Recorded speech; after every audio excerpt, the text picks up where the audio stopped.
Here's how I would go about trading the London Open. So basically, I'm not really interested in trading anything until after 3:30 a.m. Eastern Time, New York. Currently, it's 2 a.m. Eastern Time, New York, which gives me about an hour and a half to walk you through a short tutorial about how to trade the London Open. No, seriously, there's really no reason to even be looking at this, which brings us to step one. Do not trade until about a half hour after the London Open. Basically, what's going on from 3 to 3:30 is the Asia session dealer is talking to the London session guy coming in. He's having coffee. The Asia session guy's probably having a shot. Whatever. They're both driving BMWs and happy about their life, and we're trying to get you there too. So we don't want to be trading during the first half hour because they ain't even paying attention to the charts. So whatever's happening on the charts during that time is most likely a lie. It's a trap. So let's start breaking down this day so you can understand better about how this works. We're going to actually draw a box from the beginning of the session of the day all the way up into the 0900 spot. This just represents the initial high and low of the day. Now the second thing we're looking for is a double top or a double bottom.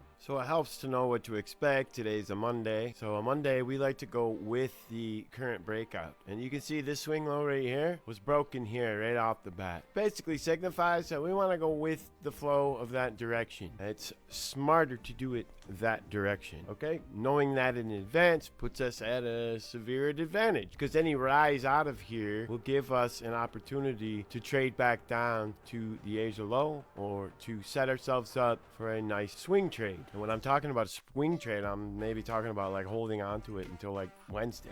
That doesn't have to be the case, but you can do that. And it can pay pretty well. We're not going to cover swing trading here because this is a tutorial about how to get in and out of a trade during the London Open, which is going to happen here in about another hour. And so the easiest way to understand like a double top or bottom would be to just understand candlesticks. If this comes out here and it throws a really high and yet the candlestick looks like something like this at the top, it's a pretty good signal that we could take it probably perhaps all the way either to the Asia low, which is actually here if you can see the wick, or by the time the 50-day moving average gets up here, that's probably what we would call the gimme trade. The 50-day moving average is a shorter term moving average, so it's respected and used a lot in day trading. Okay, so far to recap, we wait until after 3:30 to place a trade.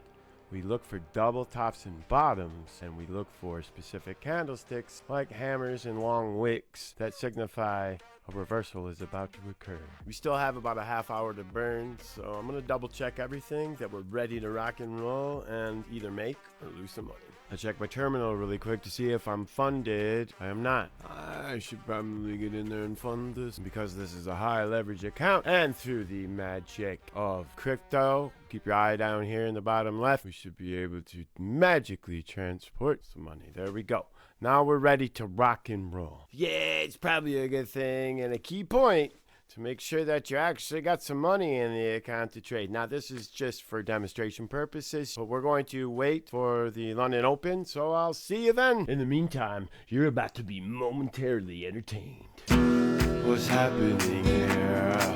Did you receive my invitation to let go of the fear? Step into my station to receive high vibrations. Oh, we're currently about 3:16 a.m. and you can see there's traders speculating, getting in and out. There's impulsive moves happening. We know better to stay out. Oh yeah, this is pretty simple but really important. I should probably check my lot size. Okay, let's do that really quick. And just by hit Alt-T, and 0.01 lot for a $100 account is just fine. And you can see here why we don't trade yet. I'm also checking my notes here, and I've got a point of interest marked for GJ. We're gonna go ahead and mark that at 209.52. There it is. Right now, it's a little after past 3:30. I'm gonna wait for 15-minute candle setups to present to me a double top or a double bottom, and if I don't see it, I don't trade it.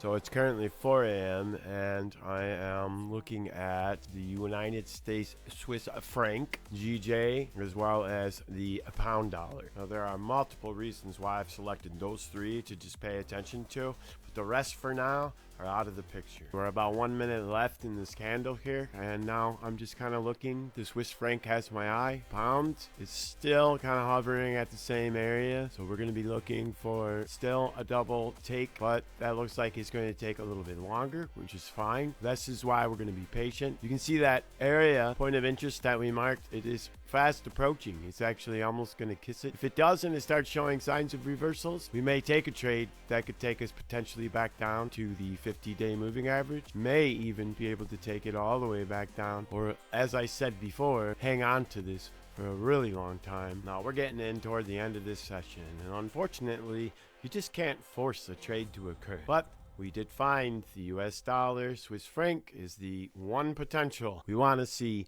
one more bear candle, yellow candle that looks like this, and that's our signal. We only have just a little bit of a promise left, where we have a high here of a 1, a 2, and a 3, also a 3 hit. We still currently have 6 minutes left in the candle, and a lot can happen in 6 minutes, so we always wait for the candle to close. And hot dang, wouldn't you know it, nothing seemed to have panned out within our window from 3:30 to 5 a.m. during the London Open. Do you feel that? That is the feeling of disappointment, and that feeling is something you're just gonna have to get used to in this business, because it's gonna happen a lot, especially if you're disciplined enough to stick to your rules. And that's what we did. Well, unfortunately, we were unable to capture any trades this morning, and that's okay. That's just part of the nature of this beast, and you just have to roll with the punches sometimes. But hopefully you managed to learn a little bit more about how to be more successful as a day trader. Now, of course, it would be pretty foolish of us to make it all the way through this and not actually show you an example of what a double top and a double bottom looks like. So we mark out the high and low of the initial first 9 hours. And now we're waiting for the 10:30 candle to come around. And because we're at the lows, we're going to look for it to go high today. And because of that, we're waiting for a double bottom to occur starting now. So we have our first bottom and our first bull candle. That doesn't count. We want to wait for a pullback. Now we have the pullback. As this pullback occurs, we're still waiting for a bull candle, and there it is. You can literally enter on this candle right now. It closed. If you were trading this in real time, you would enter a buy, and your stop loss would go just about right here. And let's see what happens as this plays out. Boom. She gone, brother. She gone, especially on a Monday. And so while we may not have accomplished our goal of actually witnessing a live trade today, that's okay. We shared a lot of valuable information. To recap the short sense, we're looking for a double top and bottom on a 15-minute chart between 3:30 and 5 a.m. Eastern Time, New York.